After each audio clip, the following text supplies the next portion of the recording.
Hey, everybody. Welcome to the Eat, Pray, Faith podcast with Dr. Tracy. That's me. And I'm so excited to be here with my very special guest, Mary Grace, who is the owner and founder of Mary Grace Media. I had the honor of meeting Mary Grace and actually being on her show a few times. So today I have to allow you to get to know this incredible woman who is so passionate about politics, culture, faith, freedom, world events, independent journalist. She's an incredible dynamic speaker and just an incredible woman of God. So thank you, Mary Grace, for being here. Why don't you tell us a little bit about who you are and how you got into this whole movement? Thank you, Tracy. I'm not used to being in the hot seat. I'm How the about one you who always today? asks the questions. So thank you for having me. I never set out to be a podcaster, but that's what I do these days. And I kind of joke and I say, for people my age, our age, it wasn't on my bingo card to have a live stream, to be a podcaster, Yeah. but we were forced into it by the utter failings of the institutions that we entrusted to bring the truth and Mhm. to get information to people in a trustworthy way, because they not only failed but actually lied to people, and did the opposite of what we trusted them to do. Those of us who have a passion for truth picked up the mantle and took on the project, I guess, of getting the truth out there. And for me, it started on social media when I was casually commenting on people's Facebook posts. It was during the lead up to the 2016 election.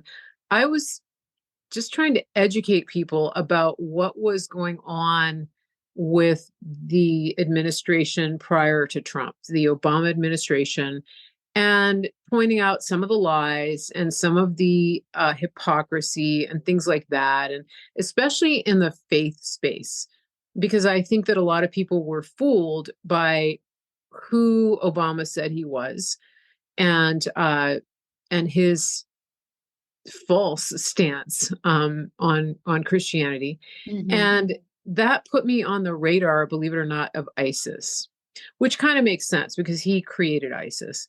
Um, anyway, I was on their radar, and I got notified in the fall of 2016 that I was on an ISIS kill list. No And kidding. at the time, I had never picked up my phone and done a live stream at all. I mean, it wasn't even on my radar to do that. And then when the FBI came and said, you're on this kill list, at first I thought I was being punked. Wait, you I have to thought, go into that story a little bit, though. You can't just say that and move on. You have to wait, did they okay, just call you? Did they send you a so, letter? What happened? well, the sheriff came to the house. And at the time I was living with my parents, which I still am. My mom passed, but my dad's still here. And I was going through a separation. And when the sheriff, I came home, my mom said the sheriff was here. And I thought, oh, it probably has something to do with the divorce. And and then so I called the sheriff, I just, casually called the sheriff, hey. And he said, it's my duty to inform you that you've been placed on a civilian kill list published by ISIS. Honestly, I really thought I was being punked. I thought somebody was going to jump out with cameras and say, surprise, you're on candid camera. Like, how do you react to that news? And Hey, I said, what are you talking about? Who really? What's your name again? You're the sheriff so and so. I've got your card right here. And he said, well, actually, my duty ends here, but the next person you need to talk to is the FBI area director. Okay. So I called the area director, and I was skeptical. I mean, I really, like, I thought it was a prank. I really did. wow. And then it became clear that no, they were very serious, and they explained it to me. For example, people in the military, special operators, they're on these lists. Like, you can be sure somebody like General Flynn is on the list, like, all the time, every list. Um, but um, but the civilian list was new. I was on the first ever civilian list. And it was a list of 800 names, I believe maybe 30 in my state. And the way it works is that they have these online groups, like chat rooms and things, and they radicalize people. And when they put out a list, they put out a hit on on people like me. And when some crazy kid in his mother's basement is radicalized into thinking that I'm public enemy number one, they go out and make the hit, make the kill. And So then do they offer you protection at that time when the sheriff called you, or was he just like, good luck? We hope you make it. you're on your own. Yeah. Wow. So, yeah. And well, and the FBI too. So, but here was their advice. The advice was, um, if you're using your real name on social media, change it. Um, and if it were me, I would stop doing social media. That's what the FBI guy said. And I got to thinking about it, and I thought, well, I'm a Christian, and I'm also a descendant of I'm a DAR, daughter of the American Revolution. And I thought, well, my revolutionary ancestors would not have stopped. Right. And they were on lists. They were on a kill list. And so my legacy doesn't allow me to stop, to go into hiding. So I took it as kind of a badge of honor, really. Um, and so I took my name off of my social media, and that's how Mary Grace came to be. So that's my sort of spine. Yeah. And I started live streaming. So I did the opposite of what they said, because it was right before Trump got elected. And it was right at the time when, they were telling us that we were public enemy number one, that people who supported a change, and who wanted to make America great again, or who wanted to have, protections for free speech and protections for Second Amendment and the Bill of Rights and things like that, that we were public enemy number one, and that our words were violence, and that justified violence against us. I could see the lies. I could see what was happening, and I didn't agree with it. And so instead of going underground, I just made myself public. And I guess I could have started an anon account, behind a fake name, and never showed my face ever. Right. But that wouldn't have been any fun. No, it wouldn't have been fun. And so I never ever told my parents, though. When my mom asked me, she just assumed that when the sheriff came to the house, it had to do with the divorce, and I never corrected her, because imagine imagine being the mom and thinking my child is on a kill list. Uh-huh. Yeah. That's And amazing. yeah. And so You must have had some radical comments. All about freedom. Yeah. I mean, yeah, it was mostly to do with, certain religious, stances. And I was just trying to tell people, I don't think this means what you think it means. And I wasn't even posting. I was just commenting. I was just going in people's, regular Facebook and commenting and saying, yeah, I think you need to rethink this, or here's what the truth is, and here's what I know. And somehow I got flagged. So yeah. Anyway, that's my story. First time I've heard this story. We've talked several times. That's because I'm always doing the interviewing. And yeah. And so like I said, when I recently found out, speaking of being on a list, during the revolution, the American Revolution, there were many people who either fought in the war or provided material support to the military, to the army, to the Continental Army.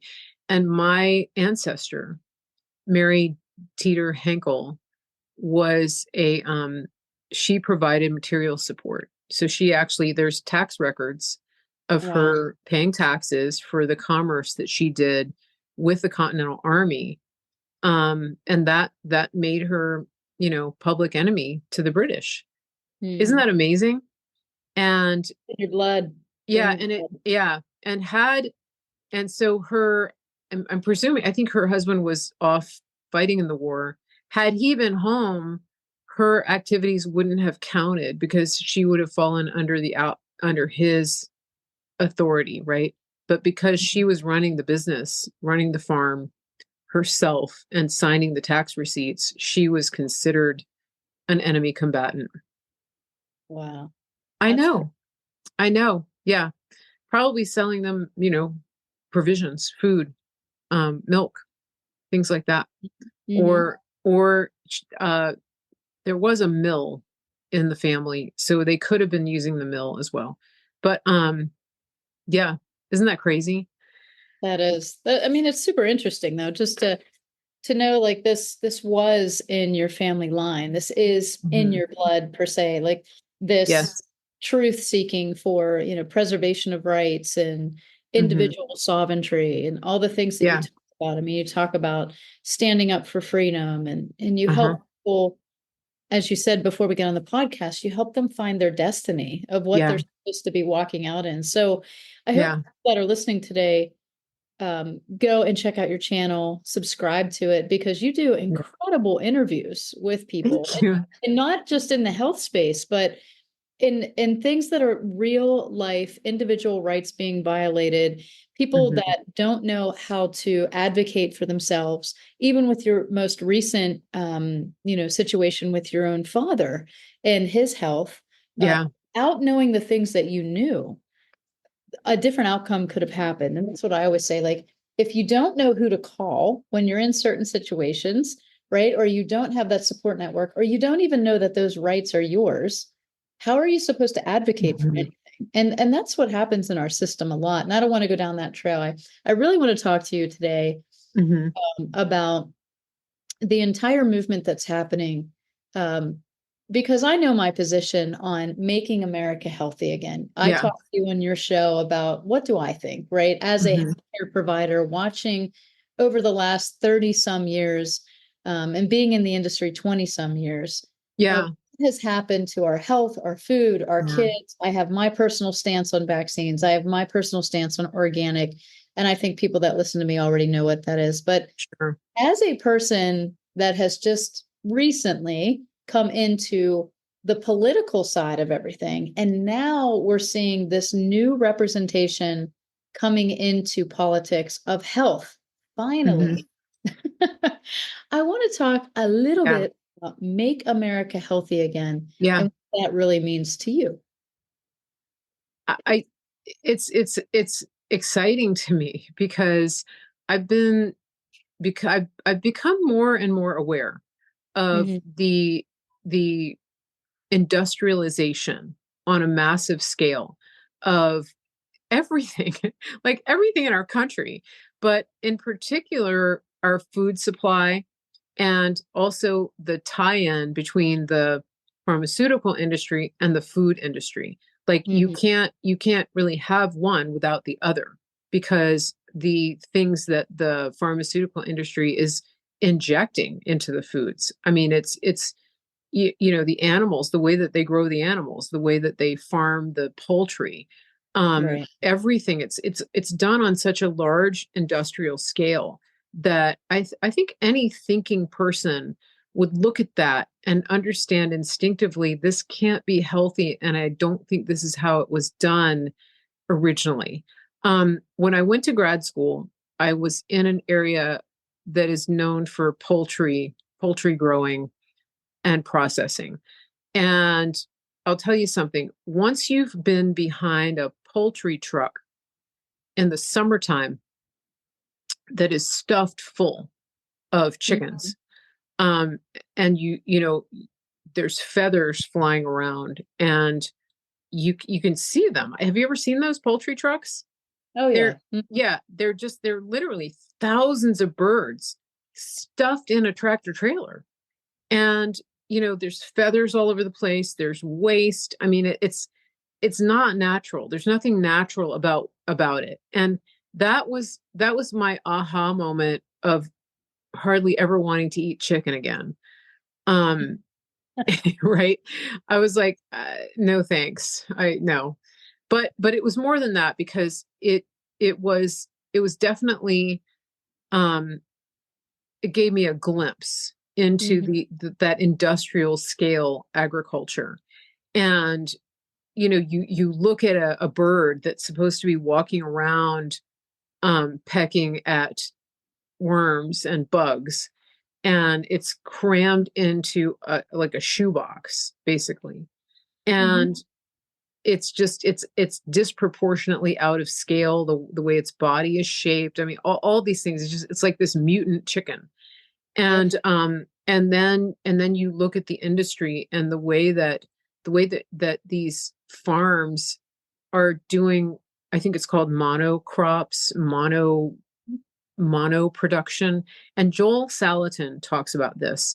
The fact that you have farms that are producing, one crop, or one kind of animal, or that, for example, with his farm, which is called Polyface, um, you know, he didn't get big contracts from certain grocery outlets because he couldn't supply like just chicken wings.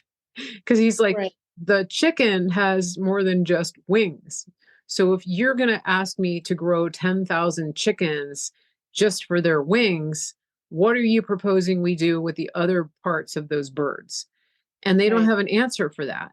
And so their answer is, we don't care what you do, just you can grind it into fertilizer for all we care. And, that really went against his entire ethos, of being a responsible farmer and also a humane farmer. And I think that a lot of the consideration that we have for our food is the humanity, because I think that we've taken that out of the food supply. We've taken that out of farming.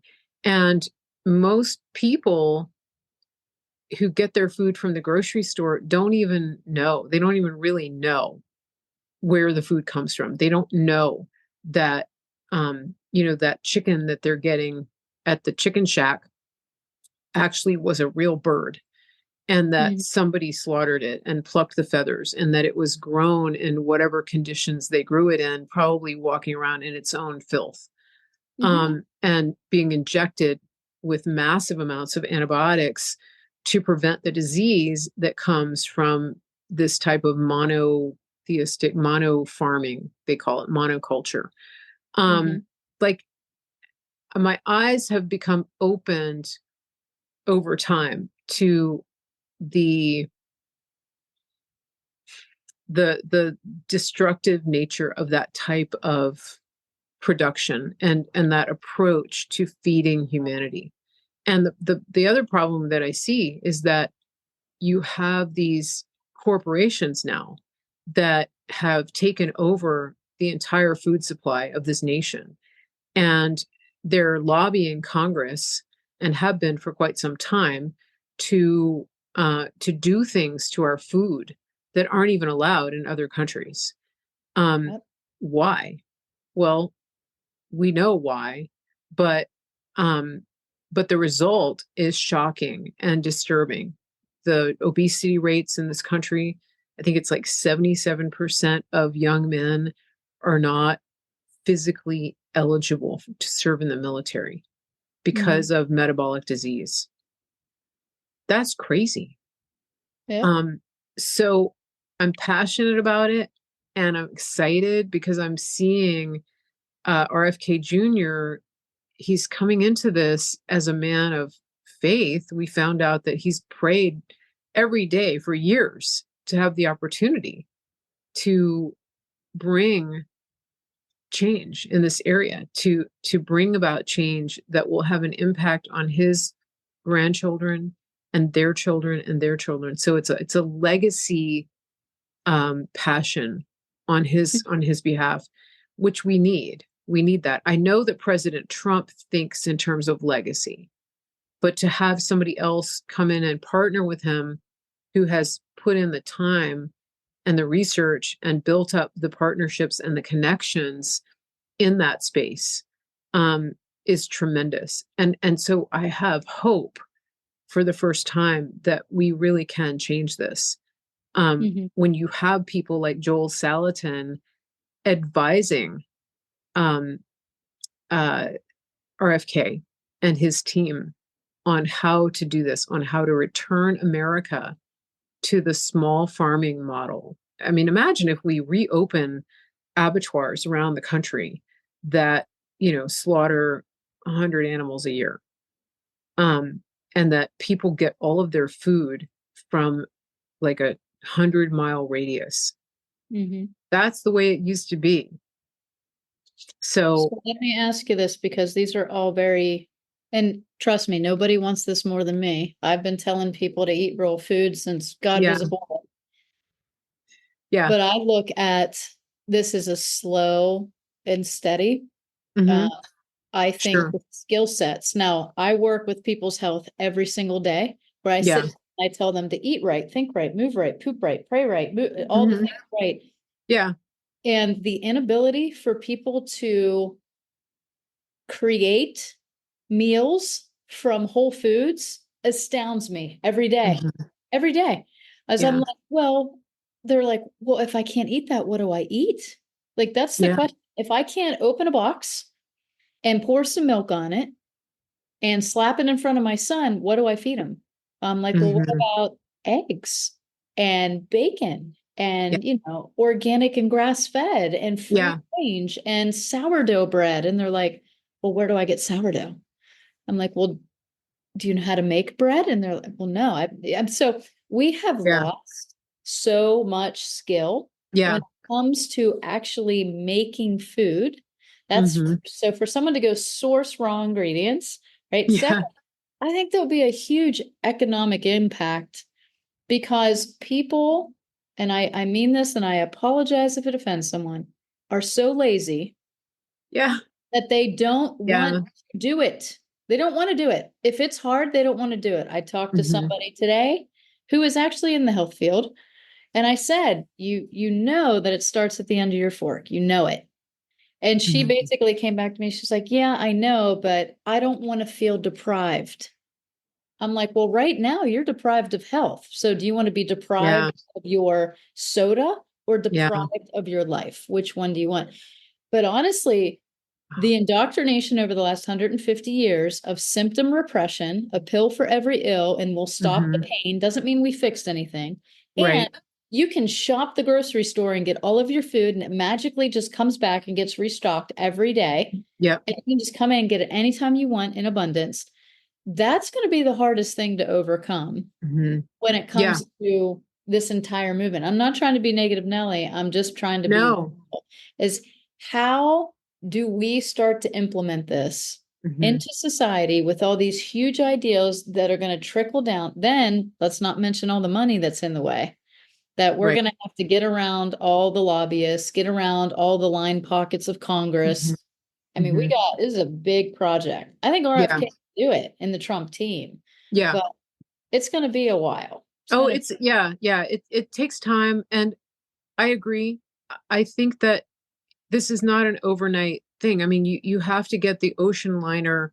Like, if you've ever seen one of those cruise ships, I used to live in Hawaii. So the cruise ships would come in down to the port of Honolulu. And I mean, they're big, right? They're massive. And just to get them away from the dock, you have to use tugboats. You can't just turn on the engine and drive away. And so I think that what we're looking at here with this change, with Make America Healthy Again, is like we're invoking a series of tugboats to come in and attach a line to this big, massive cruise ship called America and the American consumer.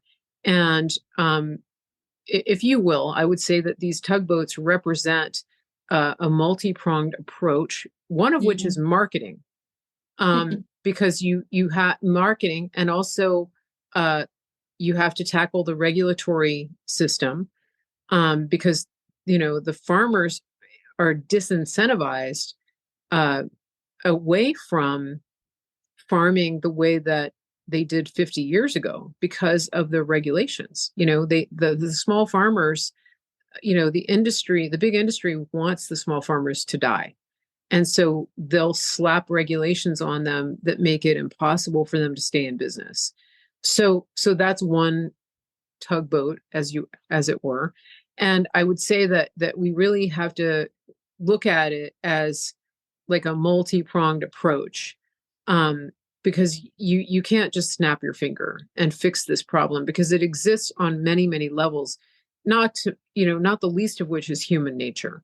And RFK said something interesting. He said, Americans have a tradition of eating out. They like their fast food. They like their restaurants. And we can't expect them not to do that.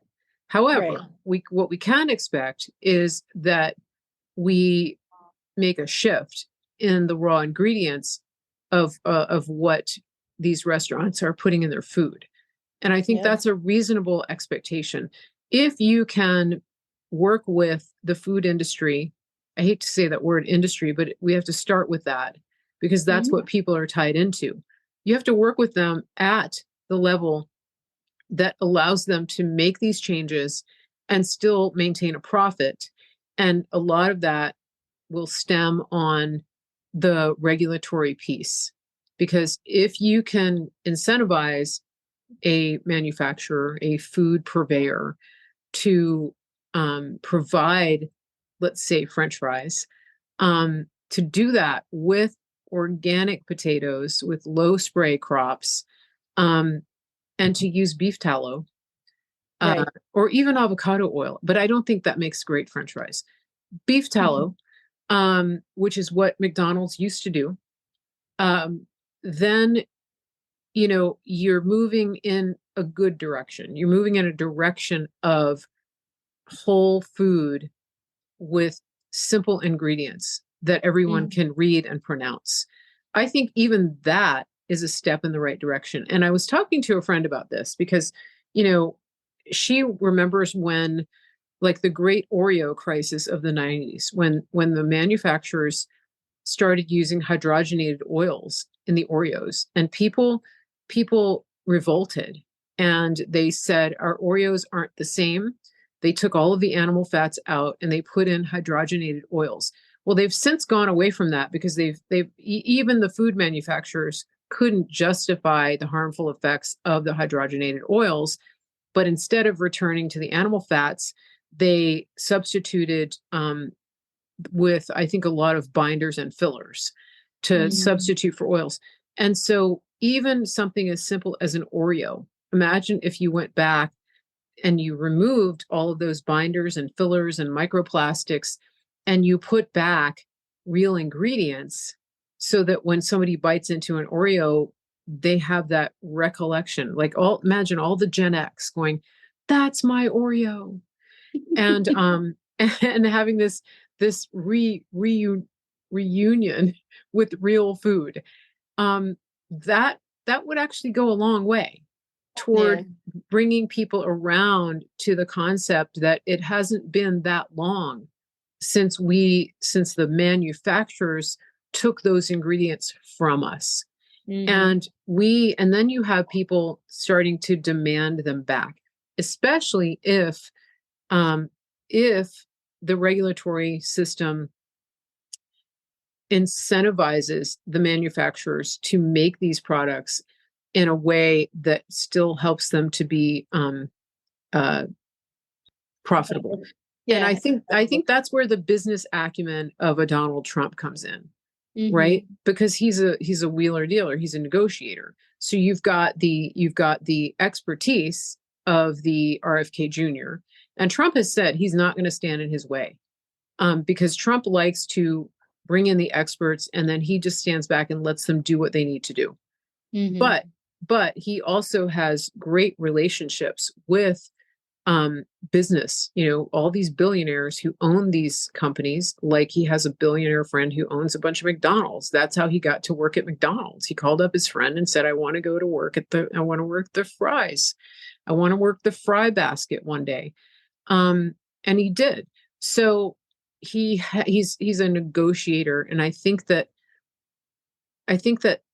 as these things are brought to his attention, he will be able to help them deregulate, and then also move into just change direction and win back the Gen X and the boomers, but then also build a better foundation for the younger generations, because that's really the key, right? We've talked about that Yeah. that we have to get the buy-in for younger people. And I think a lot of them have already bought in. I think you see the homesteading movement, you see the TikTokers and the Instagrammers who are, going back to canning their own food and, drinking real milk and making their own cheese and things like that.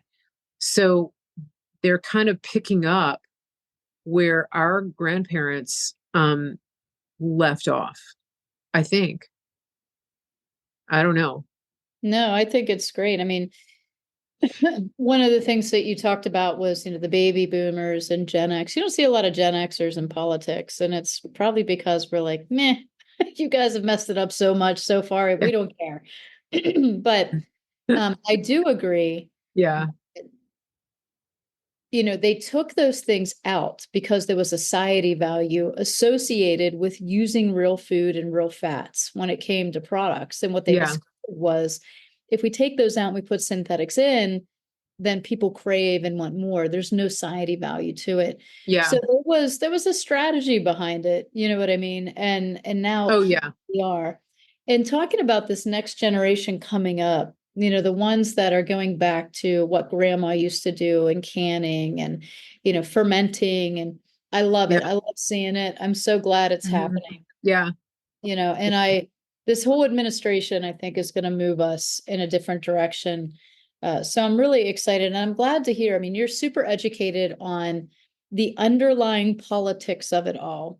Even if up here you weren't really down with like what was all this health stuff, like you knew enough about the industrialization of Mhm. systems in America to realize that it just wasn't in politics. Like, oh, it's trickling into health. Oh, wait, it's over here in education. Yeah. Oh, wait, it's over here in big medicine.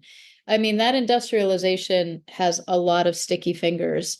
Mhm. And even if we just change the health of people, I think they'll physically, emotionally, mentally be able to adjust. Right now, I think we are physically, mentally, and emotionally incapacitated because we have been educationally dumbed down, we have been physiologically dumbed down, and that has led to a mental and emotional dumbing because we don't have Mhm. the nutrient resources to rebuild our brain Yeah. and communication and to be able to think logically through everything.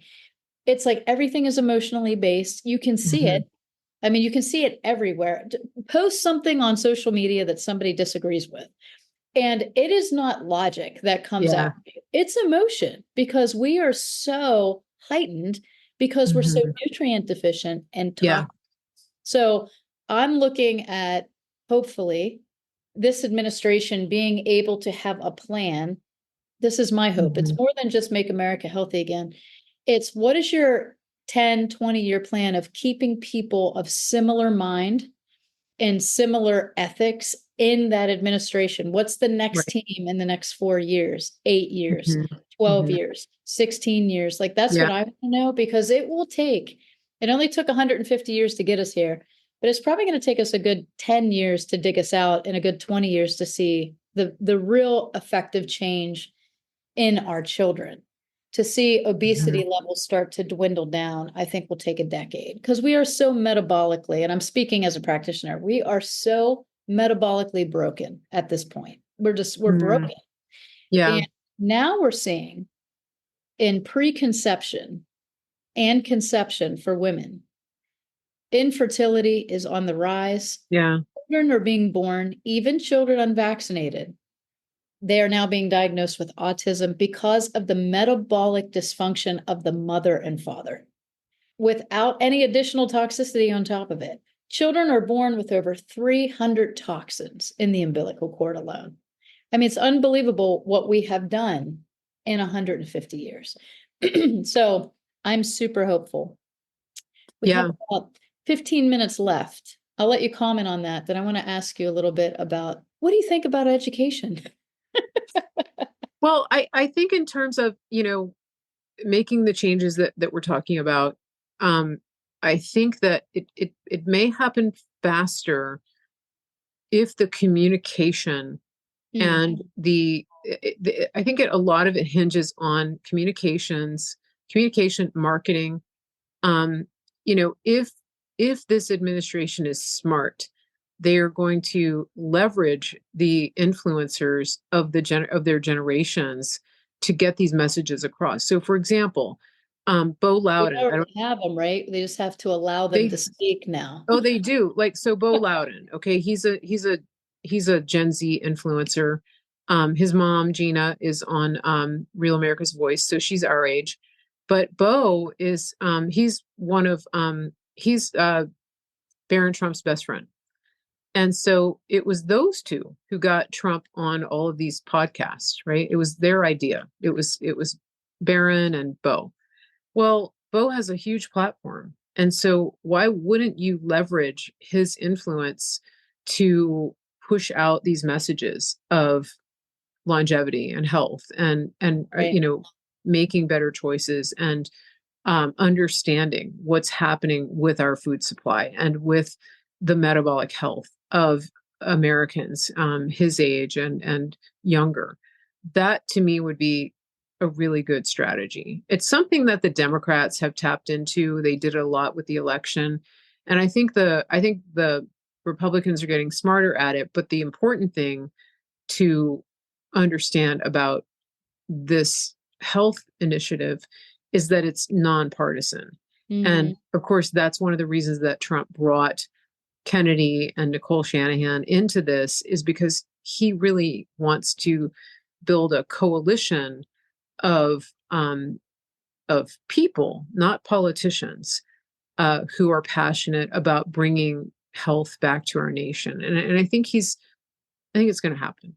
Yeah. Education. Whew, okay. Um, I'll tell you, our education system is another thing. President Trump is talking about abolishing the Department of Education.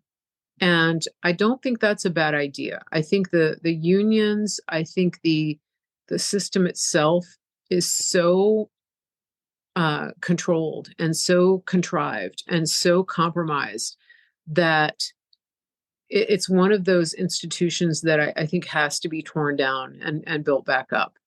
Hmm. I don't even know.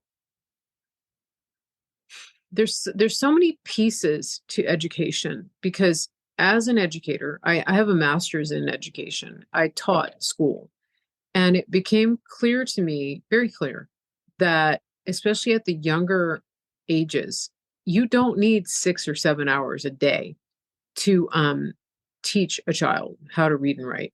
You can do that in a couple hours. Most of the rest of the school day is spent on moving people around. There's a lot of time and effort and energy that goes into moving little people from point A to point B, and to keeping them alive. Um, and I'm saying that unironically. I mean, you've got a whole room full of 5-year-olds, and these are not people who've reached the age of reason. So you have to, I mean, like they're going to do dumb things. And then when they get to middle school, it's the same thing. They're just bigger. There's still no reasons. Yeah, Right. they're just Yeah. bigger. Like the middle school boy. I mean, it's just like a walking catastrophe. I have two of So, them. yeah. So, you know what I'm saying? You're like, why did you do that? I Because know. because I wanted to. Hmm. Okay. So, but the point is that our entire system has gone from like a classical education of, producing humans who are critical thinkers, who know how to read and think and discuss issues, um, how to calculate what they need to buy at the store, basic stuff like that, to a really a childcare system that has turned into now an indoctrination system. Oh yeah. And so the whole thing, I mean, it's just backwards, upside down, bizarro world. And you're turning out little people who are being taught to memorize and follow directions and do what they're told and to become good little sheep. And we saw that during COVID, that the adults, the so-called adults who were being indoctrinated with the COVID instructions, were very quick to pass them on to the children. And there were very few people, even our age, who questioned the rules and regulations, because they came up through the public school system, most of them. And so they were taught, oh, okay, here's a line, stand right here, stand behind this line, stand on this footprint. And people did it. That's because that's what they were taught in school. Now, you have your outliers like me and you, who are questioning and going, is that really you think this is legitimate? Like the bandana, that's really going to save humanity? I don't think so. And you're definitely not going to force me to wear it. But, you're not taught that in school. And so my take on school is that we need to go back to a similar approach that we have had to farming, which is we need to decentralize it. Why do we have like 3,000 kids in a high school? I mean, you've got a group of people in a high school that's bigger than some cities or towns, and they're all insane. They're all like teenagers. We're all the same age, right? I mean, They're all what the same time age. in your life are you ever Yeah. in a room with somebody with multiple people that are your age? Yeah, Sure. exactly.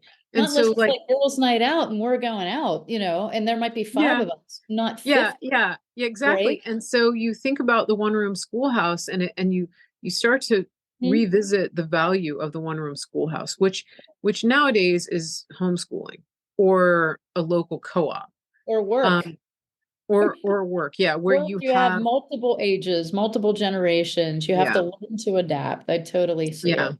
yeah. So I could see going back to something like that, because the truth is, like, when I was teaching, I had students. I came up with the idea of having the middle school students come into the classroom to help the kindergartners read. So they would come in and read books to them, and it was brilliant. I mean, it was fantastic, because the little kids looked up to them, and then the bigger kids, they aren't really grown out of childhood. They're being told that they're these mature people, but they like these books. They like these little kids books, and they like Legos, and they like playing, with, you know, Yeah, they um, like to be imaginative still. Playmo. Yeah, they like Playmobil. They like Play-Doh. They like all the things that you do in kindergarten. So it's just the perfect match. And so I feel like we need to get back to like an intergenerational model. And definitely where curriculum is concerned, we need to have a focus on the fundamentals, which some people call a classical education. So we want to teach the fundamentals. We want to teach kids how to actually write in cursive, because now they can't even read it, because nobody Right. taught them how to write it. But also really to think. They have to learn how to do critical thinking, and that's what's missing. Well, I Because if will tell they, you that is beaten down in public school. And I mean, my kids attend public school. And, I get called into the office several times a year because, yeah, my child is not being respectful. And I'll go in and I'll ask, like, what did they say? And basically, it just comes down to they were questioning the teacher. And I'm yeah, like, how is that? As long as they're doing it in a respectful way, why yeah, is that disrespectful? Like, why can't my son had a Mhm. whole debate with his science teacher about creation versus evolution. Yeah. At the end of it, she's like, we're just going to have to agree to disagree. And John's like, that's fine, but you're not going to tell me that evolution is a thing when I have a historical book that is comprised of 40 books or 60 books written by 40 some different authors that tells me something different, right? So Yeah. it was just, and then all of a Yep. sudden he's in a lunch detention because he didn't agree. So, and I Yep. tell my kids, take the detention, Yeah. keep your Yeah. thing. Yeah. I mean, Nice. I made my teachers cry on more than one occasion. Um, I, it was just the same kind of thing though. It was like, well, I was just trying to think logically, and question and it was, you know, Mhm.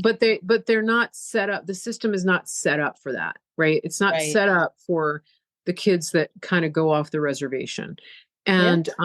And so, when I was teaching, I was not necessarily the most popular teacher among the faculty because, well, like, I'll give you an example. When we had our Thanksgiving feast at the elementary school and all of the kindergarten and first grade classes came dressed like pilgrims and Indians, everybody had their little outfits that were pre-cut, right? They had patterns and you'd cut them out and, you know, the little feathers were made of construction paper and everybody kind of looked the same. I was like, I don't think that's the way they did it. And so I went and bought a bunch of like real feathers and Mhm. yarn. And, I got books with pictures of, real Native Americans. And I gave them to my kids. I said, here, you can do anything you want. You can use as much tape, as much string, yarn, beads, feathers, whatever you want. Here's some pictures. Make what you want. And so we showed up at the feast and everybody, like my kids, like some of them had like 18 necklaces Oh my and God. Oh, like some of them did like like braids with feathers hanging out of their hair, like real, and some like there was no patterns. And it was, but they learned a lot because they looked at these books, and they spent a lot of time thinking about what somebody would wear, if they were a Native American. And anyway, it didn't go over too well because we were not the same. It was like spot the difference, her class. Um, but I didn't really care because I felt like my students were developing skills and observational skills and, even just fine motor skills beyond being just handed a piece of paper that was already cut out and said, glue it here. You know, that just wasn't our way. yeah. Yeah, I mean, I had one kid who every time he'd put the beads on the string, he was pretty ADD, but he would, with little kids, you tape the string to the table and they just have to put the beads on like one by one, right? And then they hold it and you come and help them tie it. Well, this one little kid, every time he'd get like 5 or 6 beads on there, you're teaching him how to do a pattern, right? So he's like red, blue, red, blue, right? And then he would turn around to try to get my attention. And he'd let go of the string Oh my and God. all the beads would fall on the ground. And it was like, and he'd go, man. And then he's like picking up all the beads and he'd start over. He did this like 5 or 6 times. And my aide looked at me. She goes, aren't you going to help him? And I said, why? And she goes, well, he keeps dropping the beads. I said, so? And she said, but he's going to get frustrated. And I said, he seems fine to me. I said, plus, he needs to get the energy out. Let him Mhm. crawl on the floor. And she was so upset with me. I said, you know what? If he gets really frustrated, we'll intervene. But he's on round number 6 and he's still fine. And he's gonna figure it out. Like, don't She's let still go of doing that. it with joy, just getting up and getting those He's beats. like really happy. And then finally he turned around and he didn't let go because he Aw. learned, and he turned around, he's like, I'm ready, and he wore Holding that on with thing. both He hands. he wore those beads day in and day out because he did it himself. Yeah. Cool. So, yeah. Well, we certainly don't let kids fail, and everyone has to get a trophy and Yeah, participation, and we could get into that whole thing. But I know. I remember, know, my but kids throw away every second place trophy they ever got. I'm like, that belongs. exactly. Yeah, nah. No, winning is everything, losing is nothing. And I think so. I mean, yeah, so when it comes to education, we yeah, critical thinking. Um we've got to get kids back to, I think, multi-age groups, multi-generational, learning to do critical thinking and basic skills. They've got to learn how to do basic skills. Oh yeah. So, What did you learn coming out of school? Nothing. You can read and write. You don't know how to balance a checkbook. You don't know all the basic skills of life. Like no. took away home ec. They took away so many things that you need, Yeah, So you don't even know how to figure out at the grocery store what's a better buy, you know? right. Yeah. That's That's a because we basic don't have skill. critical thinking either. So Yeah. So, I am so impressed with all of your knowledge, as I'm sure our listeners are today. I mean, thank you. you really are an incredible resource. I don't know if you know that about yourself. I'm Thank sure you. you know that you are well researched, but you have a great mind for retaining all of this information in a very Thank you. clear way of explaining it to people so that it becomes interesting to them and that they then will go research it Mm, themselves, which I know at the core is what you want people to do is yeah. go forth, learn and Yep. learn for yourself. What are your rights? What do you need to do? How do you need to be Hmm. prepared? So thank you for Exactly. everything that you're doing and for Thank you. walking in God's calling for you. Um, like you said, not everybody does that. So how can people connect with you and watch your show? And I'll make sure I put all of this in the show notes. So Mhm. just give us, Mhm. where do we find you? The easiest way to find all of my links is to go to my website, marygracemedia.com. And right there on the front page of my website, you can connect to your favorite social media platform, including Rumble, X, Facebook, Instagram. There's some other ones on there, YouTube. But primarily, just hit up the website, marygracemedia.com. You can also send me an email, info@marygracemedia.com. And if you want to see some of the amazing interviews that I do with wonderful people like Dr. Tracy, make sure you get on my list. And that's right there on my website at marygracemedia.com. We will send you a reminder when we go on air with these interviews that we do. Thank Beautiful. you, I know Tracy. you have some exciting ones coming up. So, guys, don't forget to Yes. connect with Mary Grace. You will not be sorry. Her show is incredible. You will Thank learn you. so much. And thank you for being here. Guys, make sure you share this podcast with somebody that can really use this information. Don't forget to subscribe and check me out on all the social media channels. Mary Grace, you're amazing. I love you. Thank you. Thanks for being here. Thank you. Thanks.